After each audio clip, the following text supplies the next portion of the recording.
E continuando as avaliações, trago hoje para vocês ele, o Jeep Commander, esse aqui na versão Limited com motor diesel. E eu quero te mostrar alguns detalhes desse carro aqui e algumas diferenças em relação à versão Overland, já testada aqui também no canal, tanto na versão diesel quanto na versão Flex. Então já sabe, né? Dá um joinha, se inscreve aqui no canal e também ativa o sininho de notificações para você ser notificado a cada vídeo postado. Bora lá!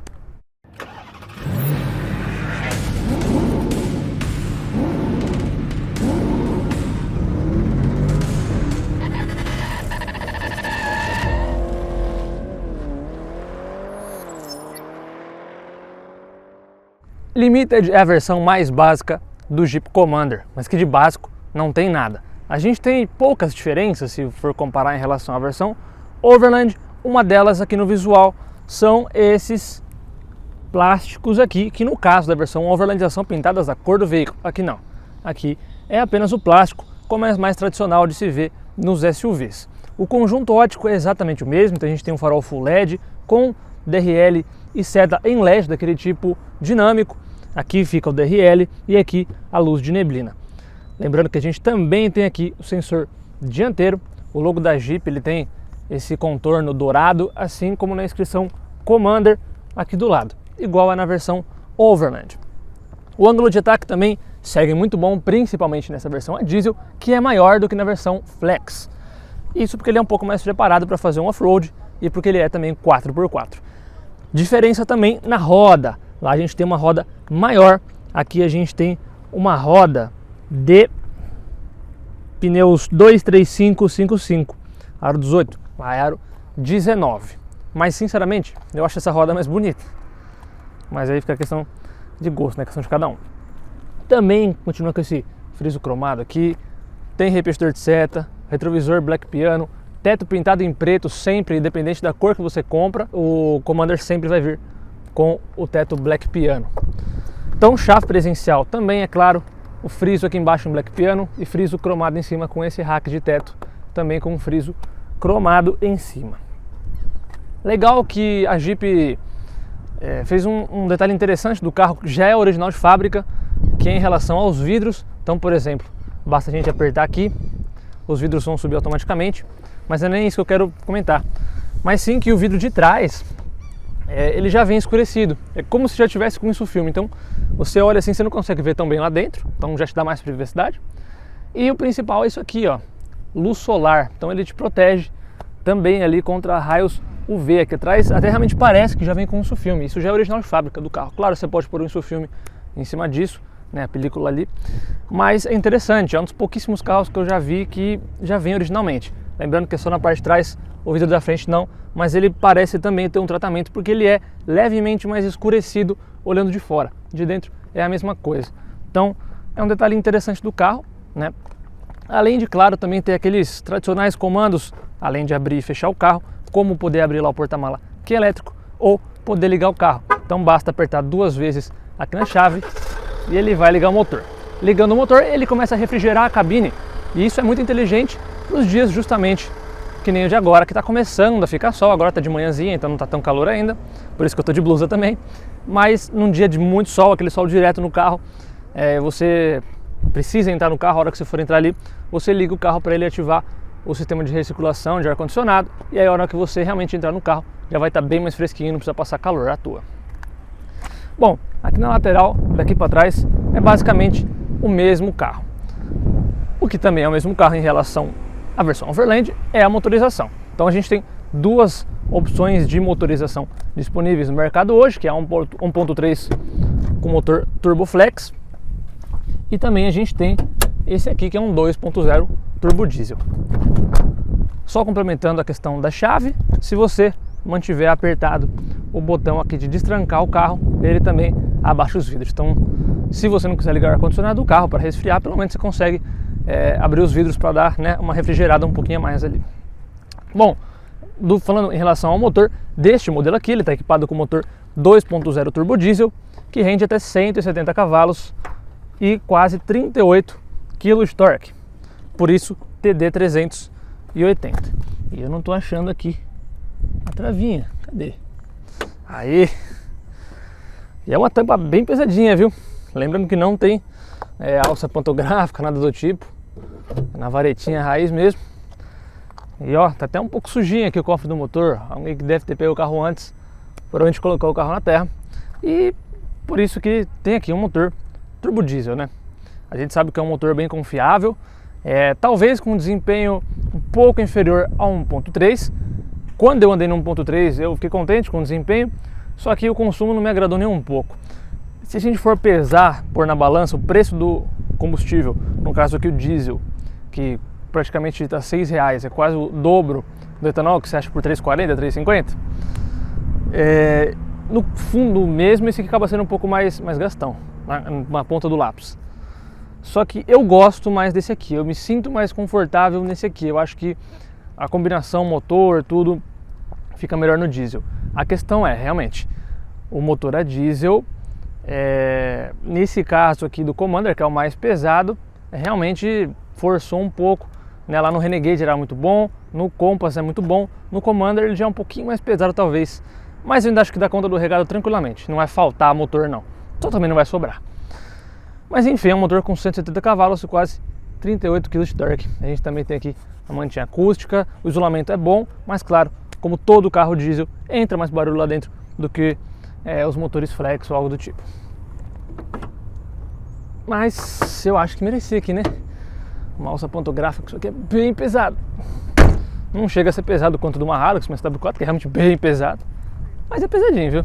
Já aqui na traseira do Jeep Commander, a gente tem o mesmo design das outras versões, apenas a diferença aqui da inscrição Limited e aqui TD 4x4. Isso em alusão à motorização turbo diesel, que é 4x4.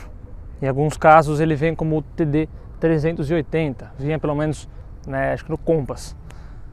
A única diferença, como eu falei lá na frente, são a questão dos plásticos aqui, que no caso da versão Overland são pintados na cor do carro, no caso que seria dourado. Inclusive a versão Overland diesel que eu peguei do carro é na mesma cor, nessa Slash Gold, que é o nome da cor. E aqui a gente também tem esse prateadinho. Câmera de ré, sensor, bem tradicional. A lanterna também é 100% em LED, tanto quanto a luz de posição, quanto pisca, a luz de freio, tudo. E o porta-mala, que lógico é uma das partes mais importantes do carro e também parte dos lugares adicionais, porque é um carro 7 lugares. Então dá para você abrir o porta-mala eletricamente aqui pela chave, mas também aqui pela tampa. E aqui a gente tem acesso ao pequeno porta-malas quando está nessa configuração de 7 lugares. Dessa forma a gente tem 233 litros de capacidade aqui, mas se a gente abaixar os bancos aqui da última fileira, a gente vai para 661 litros de capacidade. Vocês veem que é bem fácil de remanejar aqui, um pouco mais difícil porque eu estou só com uma mão aqui, estou usando outra para gravar, mas é um funcionamento bem fácil.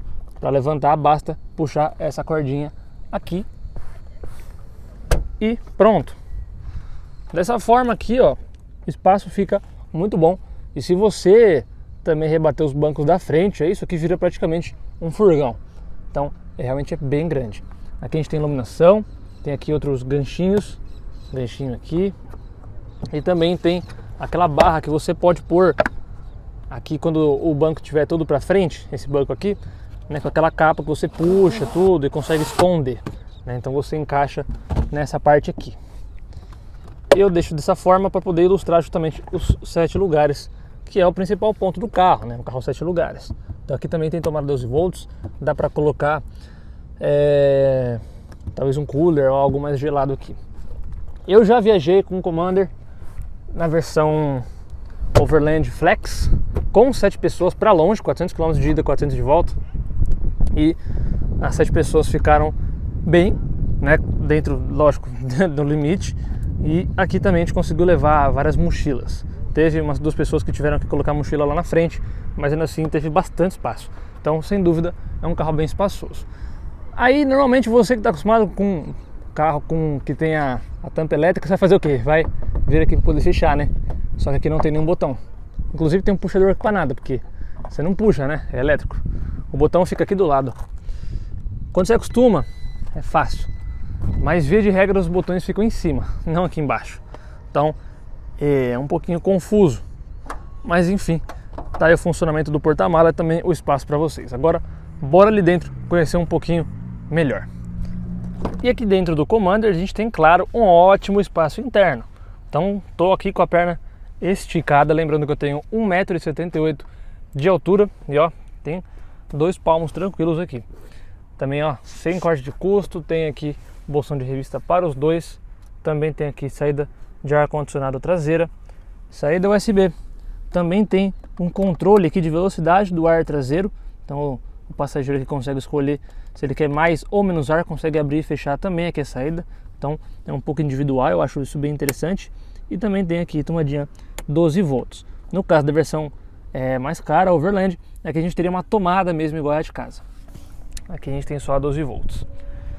O acabamento é bom, simples, mas bom, né? Então a gente tem aqui um plástico, mas é um plástico da melhor qualidade, viu? Realmente muito bom o plástico. Aqui tem tudo em couro, o vidro desce e sobe um toque. Aqui também tem um tapetinho de borracha, um black piano e um prateado.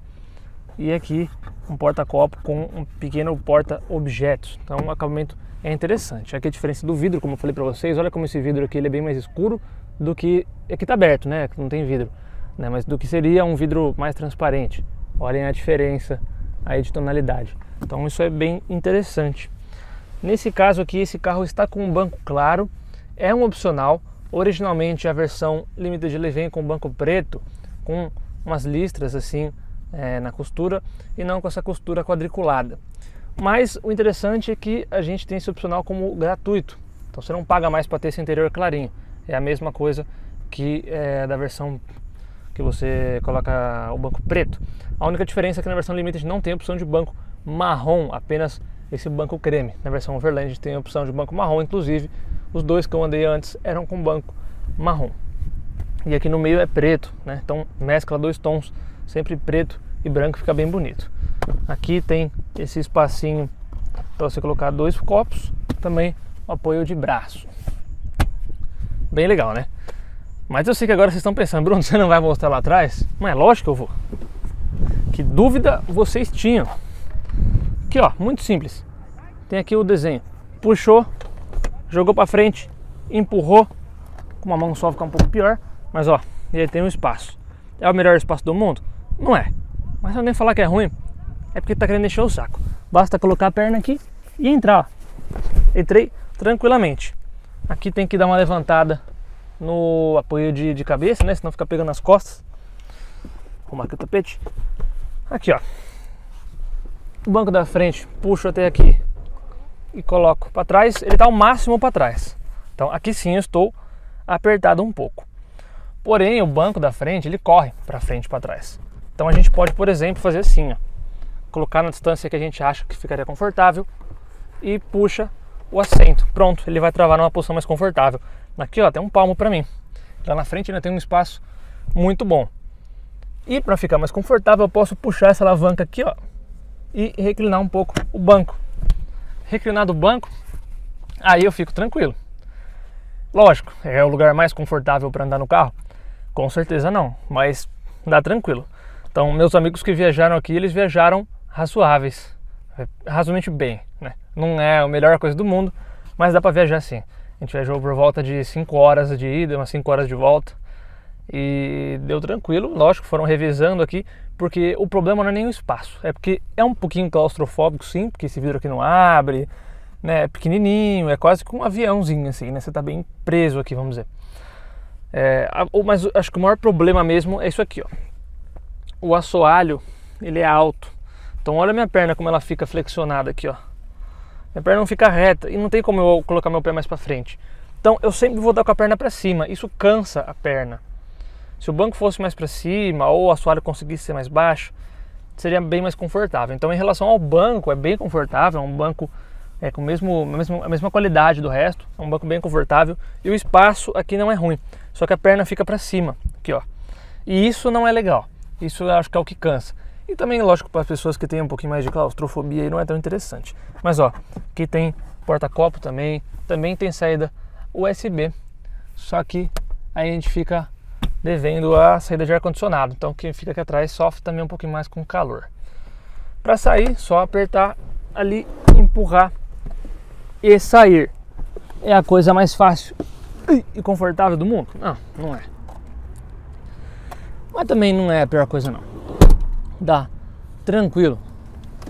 E aqui, ó, legal que você também consegue reclinar o banco, se você quiser deitar ele para ter um espaço maior, ou se você quiser ficar mais confortável na fileira de banco.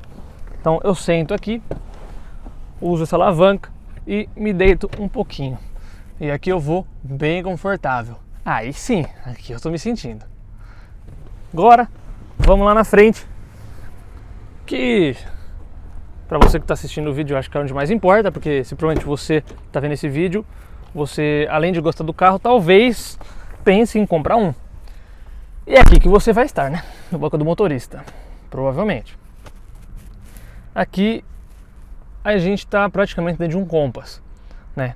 O comportamento dinâmico do carro é diferente, mas em matéria de design é praticamente o mesmo, claro, com algumas consideráveis melhorias.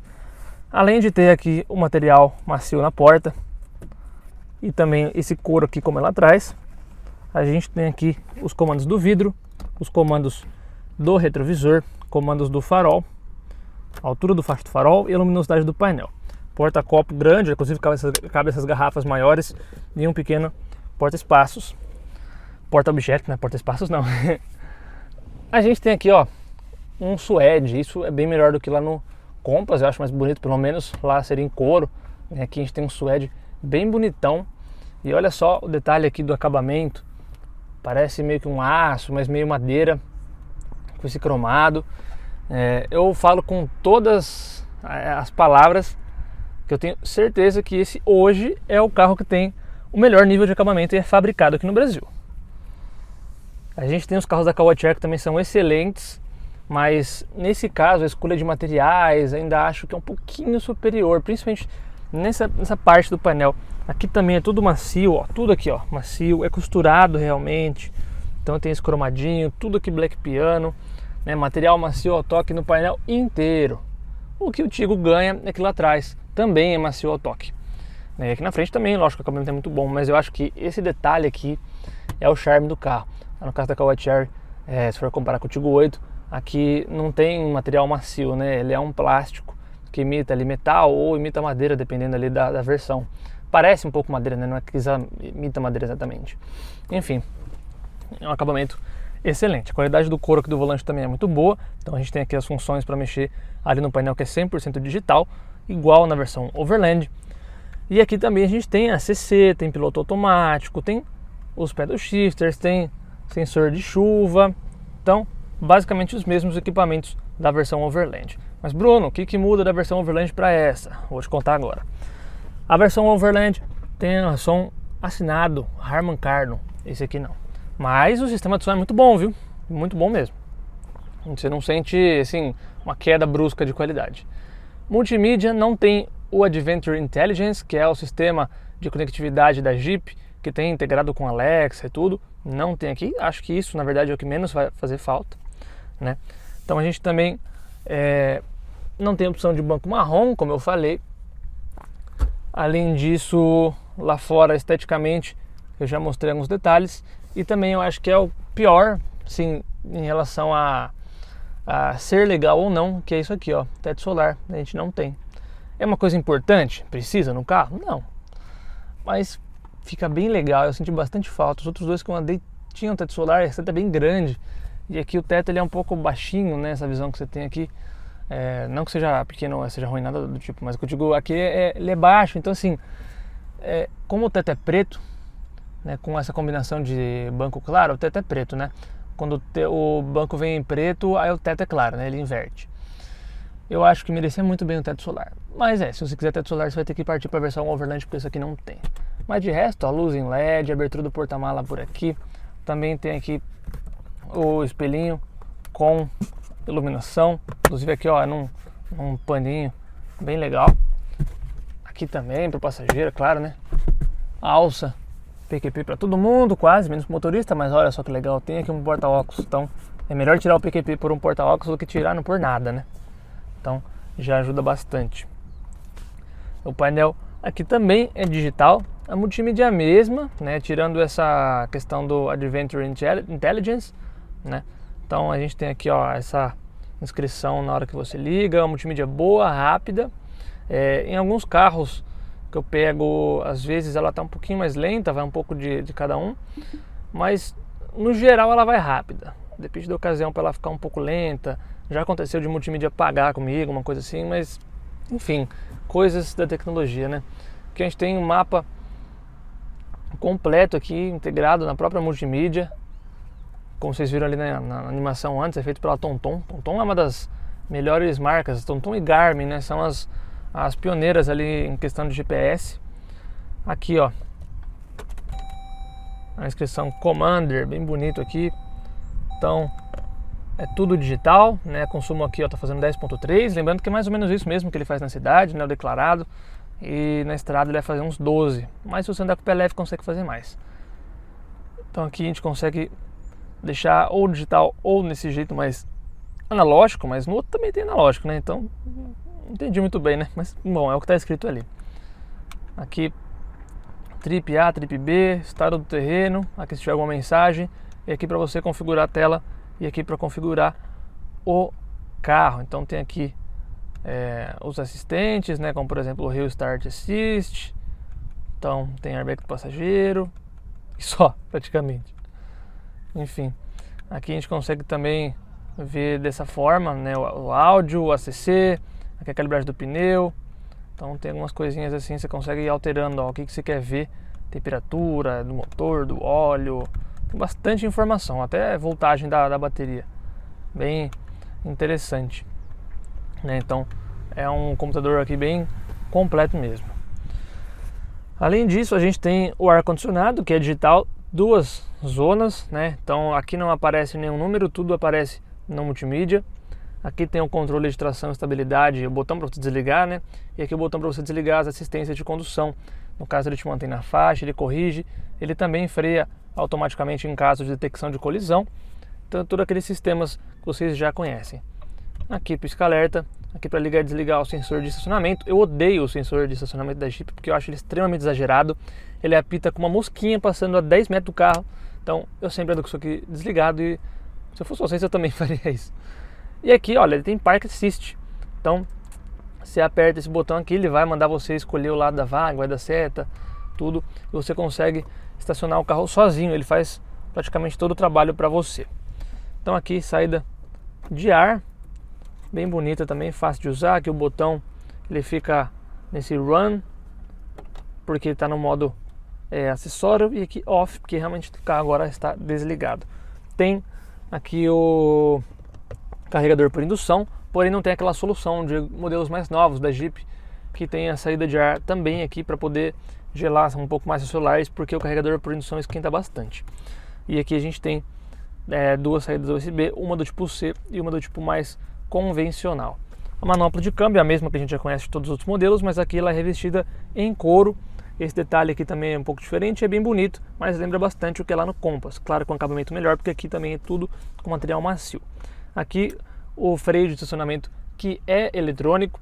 Aqui a gente tem alguns modos de condução que só vai dar para ver quando você ligar o carro aqui. Ele é realmente uma telinha por baixo, o que é bem bonito e mostra bastante tecnologia. Então a gente tem aqui Sand Mud, que seria areia e lama, Snow, que é neve.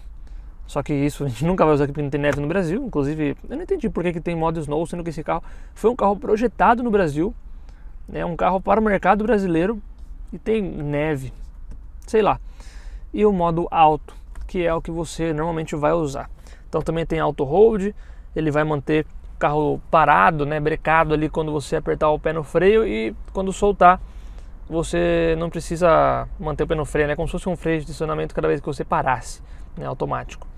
Aqui 4x4 reduzida, ele não tem propriamente dito uma reduzida, a reduzida dele nada mais é do que a primeira marcha, então ele sempre vai sair de segunda, nunca vai sair de primeira, a primeira é a reduzida. Aqui o controle de declive e aqui o blocante do diferencial do 4x4. Legal, né?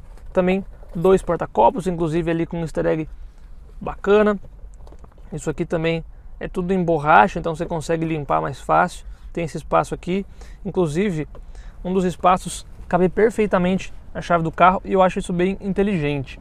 Então aqui, ó, a chave do carro tá aqui, olha só como ela cabe, ela encaixa perfeitamente aqui nesse espacinho. Com certeza foi feito para isso. Guardar a chave aqui de novo, aqui ó, a inscrição Jeep 1941, acho bem bonito isso aqui, também em couro e bem macio, e ele corre para frente e para trás. Também ó, tem um espaço bem legal aqui dentro com essa gavetinha, não é uma gavetinha, né, mas com esse pote aqui em cima que já vem originalmente. Também tem aqui esses ganchos, você consegue então prender alguma coisinha aqui, algum documento, algo que você esteja levando para ficar mais certinho. Outra coisa legal também é que ele tem um esconderijo aqui ó, embaixo do banco. Outro detalhe que tem de diferença da versão Overland, o banco do passageiro na versão Overland é elétrico, nesse caso aqui não, só o do motorista elétrico, aqui sim, para frente, para trás, tudo eletrônico, aqui não, é tudo na mão manual. Só que o legal é que você ganha esse espaço, né? Todos os carros da Jeep que tem banco manual é assim, né? Tem esse espaço que dá para ajudar bastante em relação à segurança, bolsas, equipamentos, né? Coisas que você esteja levando que seja de maior valor. Tem gente que não sabe disso, você pode até dar uma escondida aqui na fitinha, para não dar para perceber. Ó, ninguém vai ver que isso aqui abre, entendeu? Só quem manja mesmo. Enfim. E aí no caso então o banco do passageiro, por não ser elétrico, ele tem esse compartimento.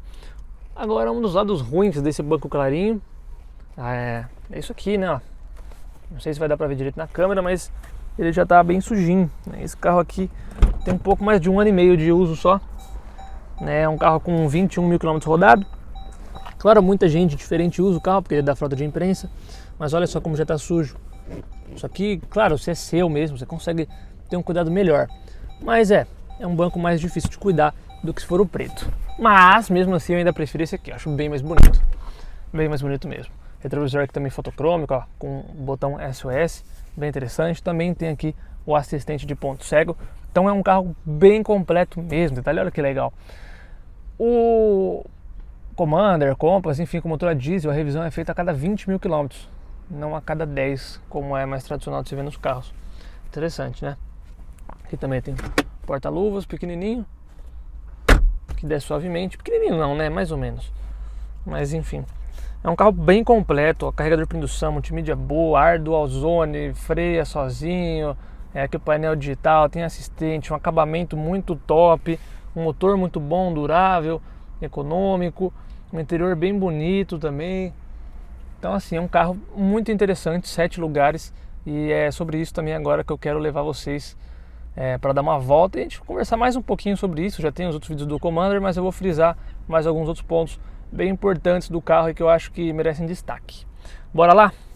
É isso aí, galera, bora dar aquele rolezinho aqui a bordo do Jeep Commander, esse aqui na versão Limited com motor turbo diesel, que pra mim é uma das melhores versões do carro, porque não é tão caro igual a versão Overland. Então esse aqui tem sim um melhor custo-benefício, mas claro, é um carro caro, ele é mais caro sim, porque é o diesel.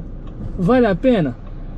Olha, se você vai só andar na cidade, simplesmente, aí eu acho que não. Aí eu acho que o Flex talvez faça um pouco mais de sentido. Mas se você, por mais que seja em poucas vezes, poucas ocasiões, você vá para uma situação mais fora de estrada, então você vai pegar uma estrada de chão batido, cascalho, ou vai ainda fazer um leve off-road, esse aqui vale mais a pena. O que faz valer mais a pena também é porque a gente sabe que o motor a diesel normalmente é mais durável, é um motor um pouco mais robusto do que os Flex, e também de que o Flex andou dando um probleminha ou outro ali em relação a consumo de óleo, essas coisas todas. Enfim,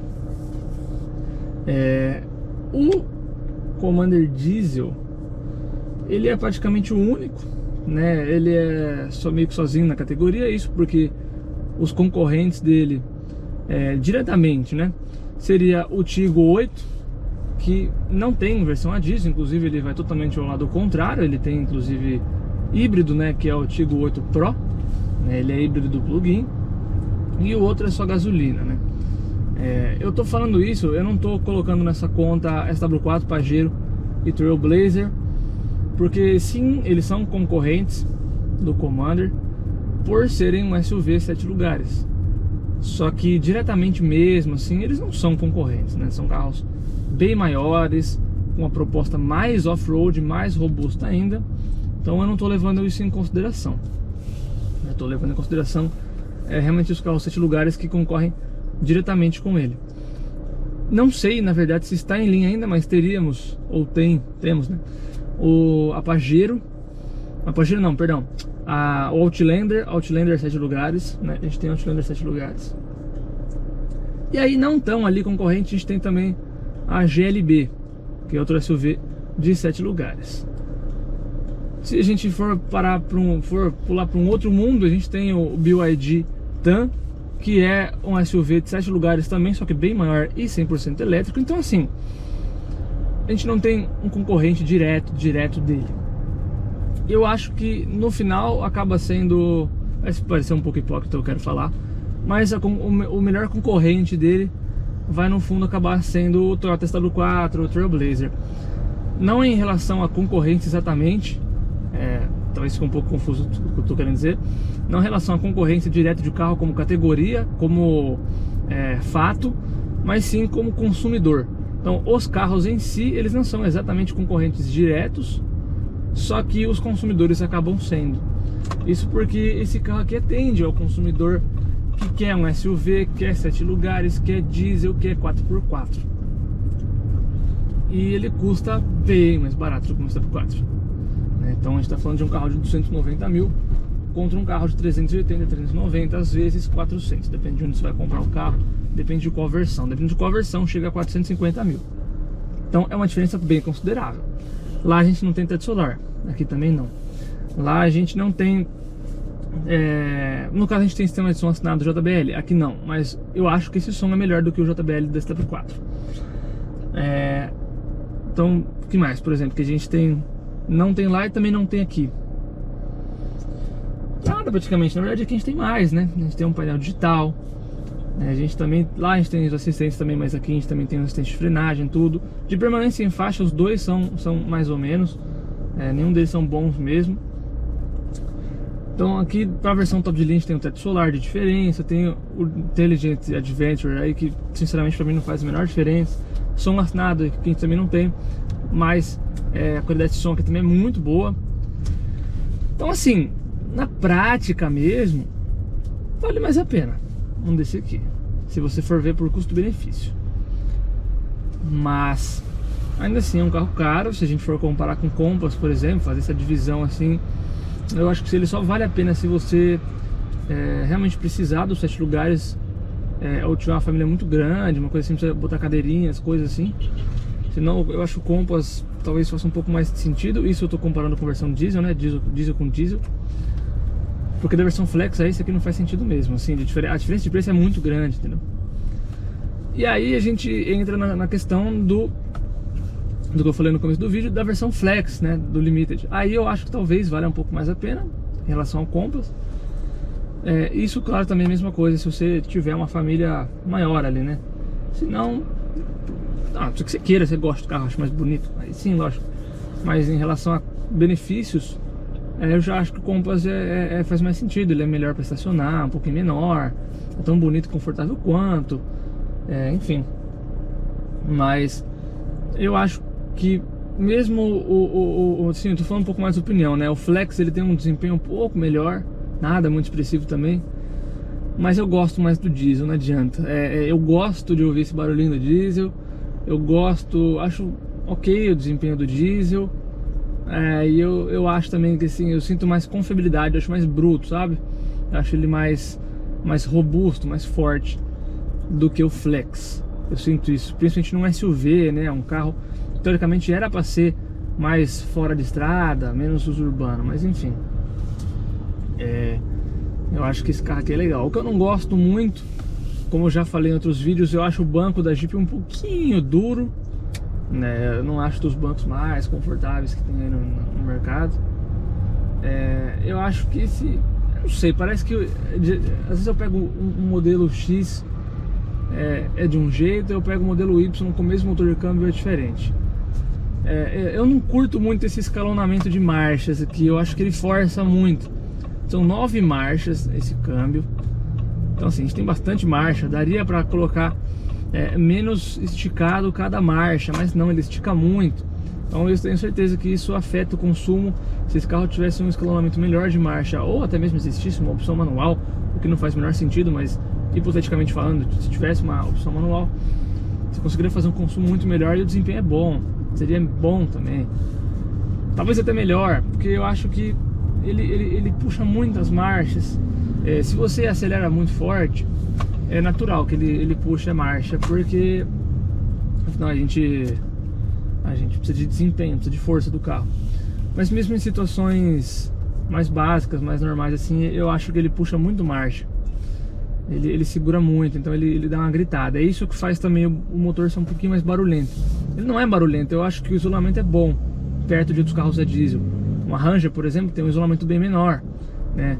A Frontier, por exemplo, manual, que eu peguei um tempo atrás aí, também é menor. Lógico, outra proposta, outro foco, outro tipo de carro.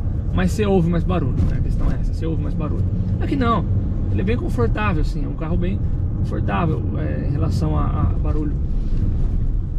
Só que, como o giro sobe, te faz ouvir mais. E aí, quem talvez esteja acostumado com o Flex, e o Flex também tem esse mesmo problema, ele puxa a marcha pra caramba, sem necessidade alguma, e também acaba fazendo mais barulho dentro do carro.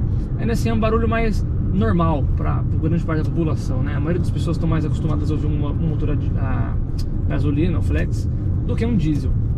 Então talvez isso seja um ponto de incômodo para alguém. Para mim não é totalmente ao contrário, eu gosto de ouvir esse barulho. Eu acho muito mais agradável.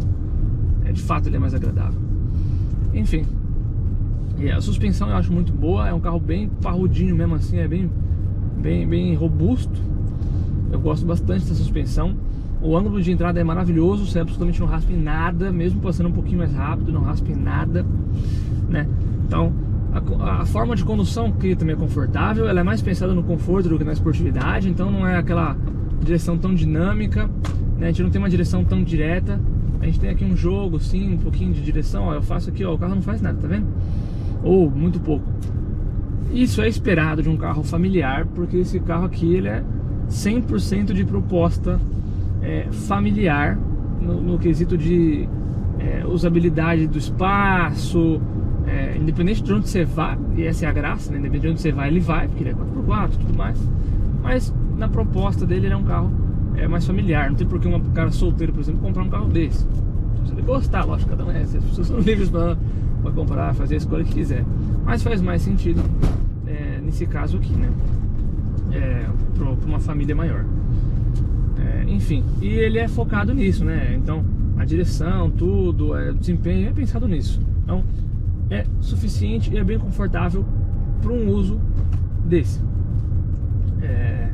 Então, claro, tem outros SUVs, outros carros que tem a direção mais direta, tudo, mas eu acho que esse aqui tá legal. Eu gosto desse volante também, ele tem uma pegada legal. O couro dele é bom, então você tá sempre tocando um material de ótima qualidade. Inclusive, falando em material de ótima qualidade, esse carro aqui é referência, né? A gente tem um painel todo revestido aqui, e também costurado, a porta também. Esses materiais claros aqui dão um requinte a mais no carro. Lembrando que é gratuita a opção de bancos claros. Eu acho isso bem interessante também, porque é uma opção que eu acho que boa parte das pessoas vão optar. Pelo menos lá no Commander Overland, a maioria dos que eu vejo tem interior marrom, então eu acho legal. O marrom também lá no caso não é cobrado. Eu acho legal porque você consegue escolher de acordo com o que você gosta mesmo, né? E acabamento desse carro aqui é show de bola. Realmente muito bom. É um dos melhores carros, se não o melhor, como eu falei já no começo do vídeo, em relação ao acabamento de carros que são feitos aqui no Brasil hoje. Lembrando que esse carro ele foi desenvolvido por brasileiros, ele é um carro quase que por essência brasileiro, né? Não 100%, mas é boa parte do desenvolvimento do carro é completamente brasileiro. Então é um carro que foi bem feito, pensado na nossa realidade, no nosso uso, na nossa necessidade. E eu acho isso bem interessante também, porque a Jeep sabe muito bem adequar o produto dela de acordo com o consumidor e com o mercado que ela tá, né? À toa que ela é líder aqui no Brasil, e eu imagino que ela vai continuar sendo por um bom tempo, se ela continuar fazendo o carro dessa forma. Tem algumas coisinhas chatas que me incomodam, às vezes a multimídia dá ali uma travadinha, como aconteceu em todos os outros carros praticamente que eu peguei, Fiat Jeep. É uma coisa generalizada, mas assim, não é um problema, entendeu? Todo carro vai ter uma coisinha, todo carro vai ter sempre coisinha que você não vai gostar, um botão diferente que você vai apertar, não, sabe, você não vai encaixar perfeitamente. Isso é completamente normal. Depende muito de cada um, do uso de cada um, enfim, dos gostos. Eu acho que mesmo assim é um carro que no conjunto todo ele é muito bom. Então eu acho que você que está procurando um SUV nesse lugar, está de olho, dá uma olhadinha. A outra opção que você tem perto desse preço é o Tiggo 8 Pro Hybrid, mas aí é outro foco, é um carro híbrido, mesmo tamanho, também 7 lugares, mas aí vai totalmente na contramão desse aqui. Esse aqui é diesel, que ele é híbrido, enfim, aí vai a critério de cada um. Ainda bem que a gente tem as opções, né? No mercado a gente tem diversos modelos e a gente pode escolher um ou outro, a gente não é obrigado a aceitar só um. Por isso eu não gosto tanto dessa sede de eletrificação, de só ter carro elétrico, de só ter carro híbrido. E tem uma opção, essa aqui é diesel, sabe? O cara que tá lá no Mato Grosso e quer comprar um carro desse pra andar na fazenda, numa estradinha de chão batido, ele não vai querer um carro elétrico. Tudo bem, ele pode comprar lá o wallbox, pôr na casa dele, ele vai ter energia provavelmente lá, mas ele não vai querer ter uma desse. Ele vai querer ter uma daquela ali, ó, SW4 que tá na frente, ele vai querer ter um desse aqui, uma Hilux, uma L200, uma Pajero, uma Trailblazer. Esses carros aqui vão demorar um pouquinho para eletrificar, não adianta. Pode ser que daqui a uns bons anos as pessoas se acostumem, gostem, queiram, mas hoje eu não vejo isso dessa forma. Posso estar completamente enganado, mas é como eu vejo hoje. Enfim, é um carro interessante, espaço bom, com um desempenho ok, um consumo bom também, com tudo que você precisa num carro. Não tem um teto solar, acho que seria legal, mas assim, o que você precisa mesmo tá aqui. Você não precisa de mais que isso. Você pode querer mais que isso, mas você não precisa de mais que isso. Na verdade, você não precisa nem disso. Muito menos já seria o suficiente para suprir 90% das necessidades de 90% da população. Enfim, esse vídeo já está gigante, mas eu realmente quis mostrar tudo em detalhe mais uma vez, por mais que eu já tenha testado esse carro 2 vezes aqui no canal. Quis mostrar mais uma vez, porque nunca é demais frisar alguns pontos bons e também alguns ruins do carro, para que vocês fiquem sempre cientes ali do que estão comprando, ou se vocês estão assistindo só por diversão, porque gostam desse tipo de vídeo, também é mais informação, vão aprender, vão poder falar com um coleguinha que o câmbio de 9 marchas do Commander a diesel puxa muita marcha sem necessidade. Pra que você vai querer falar isso, eu não faço a menor ideia, mas enfim, tá aí, né? Isso aí, galera, espero que vocês tenham gostado do vídeo. Vou deixando vocês por aqui. Um grande abraço, abraço e até a próxima. Falou!